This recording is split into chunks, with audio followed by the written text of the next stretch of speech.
Thanks for joining me again here on YouTube and Autism Advocating. Today we're talking about security in your home, around your home, outside of your home, but basically security and autism.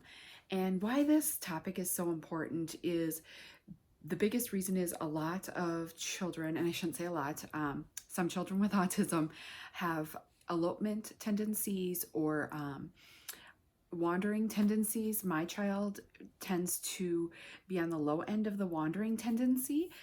So I wanted to share this because for two reasons. First of all, I want you to be aware and know some resources that we use for helping keep our son safe.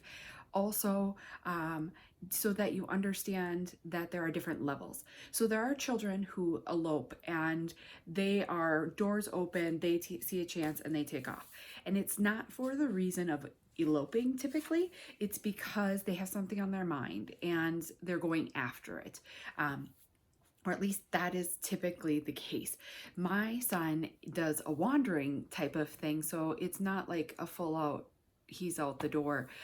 It's more of a he sees something and we're out in public and he goes to that, whatever that thing is that catches his eye without saying anything, and without us knowing. So if we've turned our back and he sees something that's of interest, he'll go to that. And it's not a quick, it's for him, it is a quiet, he's gone without you even knowing he's gone because he hasn't made a sound. You assume he's still there, that sort of thing. We've been very, very lucky that we have not had any scares, but I know there are a lot of families, bless your hearts out there, that have had scares with elopement and wandering. The other thing is a lot of children, and I keep using that word a lot, I don't like to do that, I apologize, but some children with autism are drawn to water. So there is a high percentage of drownings in children with autism. It's, I believe they say the number one leading accidental death in children with autism is drowning. And why they are drawn to the water, I can't explain. I haven't done enough research on that, but my son is definitely one of them. We live in Minnesota, land of 10,000 plus lakes, so we have bodies of water everywhere. And we learned this from early on. My mother and my sister live on a lake, and they had us up for the weekend and we were out and my son was going to walk off the end of the dock. He had no concept of boundaries of the dock and what would happen if he took the next step, that he would fall into the water, and if he didn't have his life jacket on, to save him, he wouldn't know how to swim. So our number one thing around water is a life jacket is a must. If you want to be outside at grandma's house, you're wearing a life jacket unless you are 100% dedicated to one adult. And this is what our rule is one adult has to have eyes on our son at all times around the water. Our number two rule is swimming lessons are a huge, huge must with water. So definitely find swimming lessons in your area for children with autism. We're in an adapted swimming program that is unfortunately shut down due to COVID. We're hoping they'll open up soon so that we can continue our swimming lessons because we have found them to be very beneficial, but that's why we do the life jacket as well. So not only was he drawn to just a lake, but when he was younger, we were at a park that happened to have a body of water that he could see. He would not engage with the park and his friends at the park. He kept taking off towards the water. And at this point, he was 100% nonverbal. He couldn't tell us that he wanted the water anyways, but it became a problem to the point that we left the park. And after that point, we would only go to parks that were contained in fencing or were not near water, so that we felt it was effective. Because if we go to a park and all he's going to do is take off towards water, then there's no point in the park. However, I highly recommend life jackets, swimming lessons for safety with water. That's my number one security with water. The second thing I want to talk about with regards to security is an elopement is in your home. If you are having to be 100% eyes on your child the entire time you're in your home, that is going to burn you out real quickly. So we have worked with different types of systems. Our favorite is just off of Amazon, and I will show an image up here for you to check it out, but I will also link it below in the show notes, to what alarms we use from Amazon. They're inexpensive, and they're just a simple door alarm. Has an on-off type of switching. It runs on batteries. You can mount it. You can use a 3M adhesive if you're on a rental and you're concerned about the adhesive that comes with them to be able to remove it. We use these when we had our travel trailer.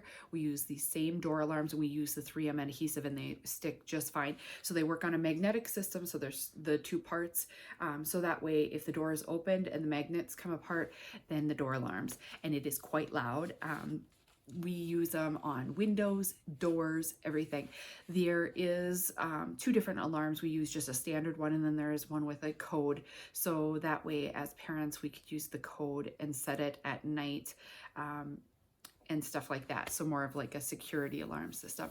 Then we recently switched to Simply Safe and trying that out. And those, you have the window alarms, the door alarms, everything you can set to home or away mode. So that way you have the doors chiming when you're or alarming when you're in home mode at night, but they chime during the day. So every time a window or a door opens, there's a chime. So we're alerted that something somewhere is going off. We've done really good, my husband and I, about letting each other know when we're going in or out, so that way we don't get spooked, but it definitely has come in handy. But we also have in our home, because deadbolts and the little handle knob locks were nothing for my son. I think he figured those out around the age of 3 or 4. We have child safety. So if you have a knob, you can use the knobs. We used to use those in our last house. That you have to squeeze to turn. My son didn't have the strength. If you have an older child, that may not work for you. We have a lever type doorknobs now, and there is a child safety again. I'll link it down below. I believe it was just off of Amazon as well. It has two different parts so that you slide the bottom lever up and down so that the handle cannot be turned. We also use baby gates in our home. So that way, if at night when we're upstairs, we have the baby gate closed, it's just another thing to slow him down had he wanted to wander. However, recently we learned he can open the baby gate. It was one of those that you have to pinch and open, which we thought was great. It required strength, but he has increased his hand strength, so he's able to get that open. So we're looking at new security as well. Once I have that, I will include those links below as well. Also, I want to talk about security in public and keeping your child safe while still being able to go out in public. Obviously, if your child's small enough, you can put them in a grocery cart, the Target cart, Walmart cart, whatever, and that's pretty easy enough to do. We would grab our cart outside by our car, put him in it, and take off and do our thing, making sure we strapped him in when he was small enough to sit in the front. When he got bigger, we put him in the back, and he couldn't crawl out. Once he became too big for that, and when he wanted to have a little bit more independence, we started using what they call the friendship belt in his autism day treatment program. It's called ConnectorRX. I will link it below as well. And instead of, you can certainly use just the backpacks, with the animal and the leash. That would be fine. I know there's a lot of opinions on those, but for me, whatever keeps my child safe, your opinion doesn't matter. If you, it is what it is. I'm trying to keep my child safe. For me, to have a hand on a leash when you have another child, can be a lot, especially my son is older than my daughter, and so I was having to juggle. So the connector belt just goes around the waist and is connected just like it sounds.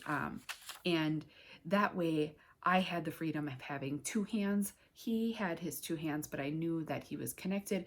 He couldn't get out of the backpack, even though I know they do have the buckles. It just worked amazing.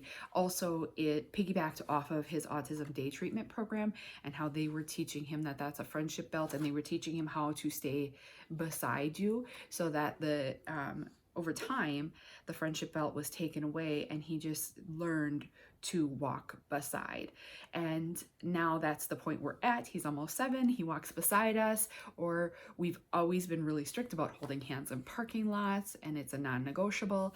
And we work on trusting more. Also now, my daughter is older, so it affords some flexibility on that.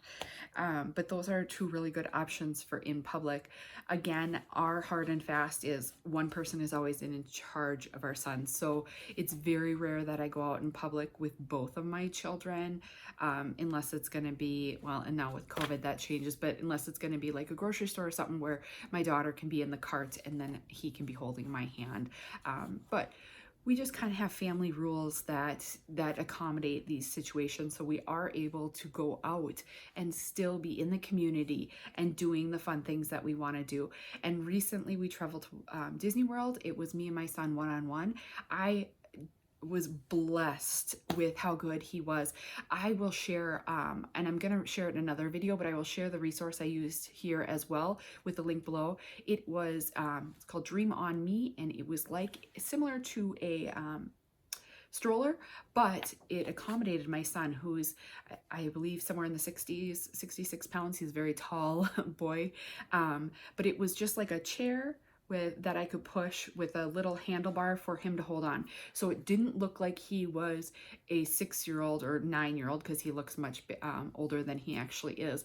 Riding in a stroller, it gave him 100% flexibility. He was not tethered into it, but because of his low muscle tone, he was able to sit with his feet up and ride around Disney World so that he could, enjoy the park and not be so drained, because he does not have the stamina. So that's another really good resource, and it was a way for me to keep him safe and contained as we were going through things. So that first day he realized, oh, this is helping me, and he stayed on it and stayed with me. If he wasn't there, he was holding on to my niece's hand or someone's hand at Disney World. It was fantastic. I was a little bit nervous, but it went wonderful with that resource.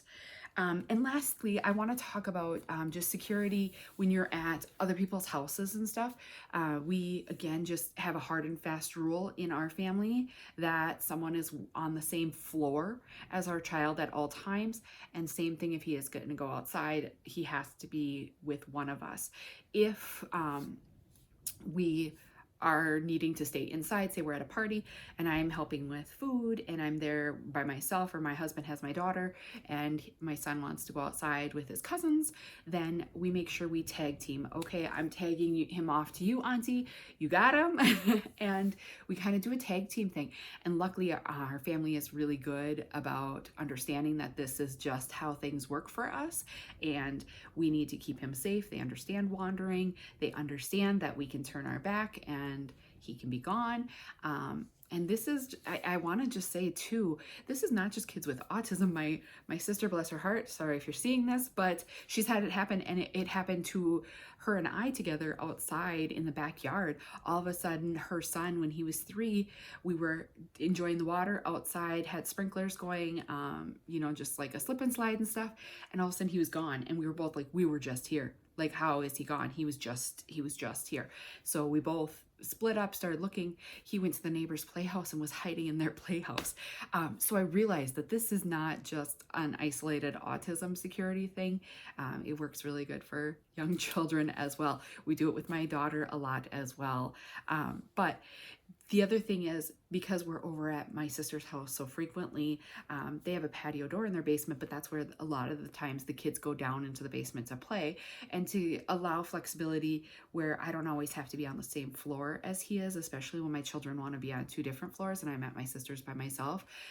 She has gotten a security measure for her patio door in place, and it's just like a bar that's designed to keep the patio door secure. And instead of putting it at the bottom of the door where you typically put like a wooden dowel or something to keep secure your patio door, she puts it at the top so he can't reach it. However, he's gotten taller. It's now not as effective, and we'll have to look at some new options. But again, these are just some ideas to get you started and kind of get you thinking about security, because we just literally learned yesterday about the baby gate. My husband said this morning he didn't sleep. He's been thinking about it. We've both been thinking about it. Okay, what's the next measure to keep our child safe in our home? But again, I wanted to get you started, especially because a lot of what I'm sharing on Autism Advocating is for families with children who are newly diagnosed. These resources that I've given you today are a lot of the things that I used for age probably around 2 we even started to 6 years old. It's kind of good for that range there. Of course, the alarms on the doors are something that work for everyone until your child is old enough to realize that they can turn that alarm on and off. But if you have any questions about the security stuff I talked about today, or just about security in general, please leave me a comment below. Happy to share any advice I might have for you. Again, thank you so much for joining me on YouTube here. If you liked what I shared with you today, please hit the subscribe button below. I'd love to see you back. Thank you.